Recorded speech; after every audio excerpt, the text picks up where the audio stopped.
শোনো, এই যে 25 টাকা সবাই পাবো, সেটা আমরা 5 ভাগে ভাগ করে নেব। তাতে হয় কি, তুমি আমি এ ও সবাই 5 জনে 5 টাকা করে পাবো, বুঝলে? না না, তুমি নিজেকেই ঠকাচ্ছ। যদি 25 টাকাকে আমরা 5 ভাগে ভাগ করি, তাহলে আমি এ ও সবাই 14 টাকা করে পাবো। তো তুমি তো একদম গর্দভ দেখছি। আসো, এইখানে আসো, তোমাকে বোর্ডে কষে দেখাচ্ছি। দেখো, এই হলো 25, 25কে ভাগ করলাম 5 দিয়ে, হলো 5। 5 2 যায় না, তাহলে 5 যাবে 25-এ। 5 5 25। না না, একদিনে বুঝছি তোমার কেন বাবা পয়সা খরচ করে পড়াশোনা শিখিয়েছে।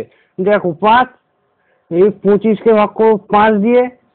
5 2 যায় না, 5 তো বাবা 5-এ যায়, তো 5 একে 5 বেঁচে থাকলো 5 0 আর 2 20। তো 5 20 4 5 20, তো হলো না? হ্যাঁ, 25কে 5 ভাগে ভাগ করলাম 14 পেলাম। কি যে বলো না, দাও তোমাকে আরেক ভালো করে বুঝাচ্ছি। দেখো, এই হলো 5, 5 5 5 25, বুঝলে?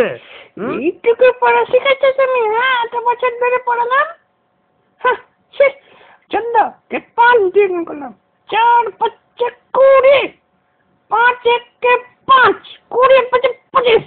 এই নাও তোমার না না, দেখো আমি তোমাদের দেখিয়ে দিচ্ছি। দেখো, এইবার দেখো, 5টা 14 যোগ করে আমি দেখিয়ে দিচ্ছি তোমাদের কিভাবে 25 হচ্ছে না। দেখো, ভালো করে দেখবা কিন্তু।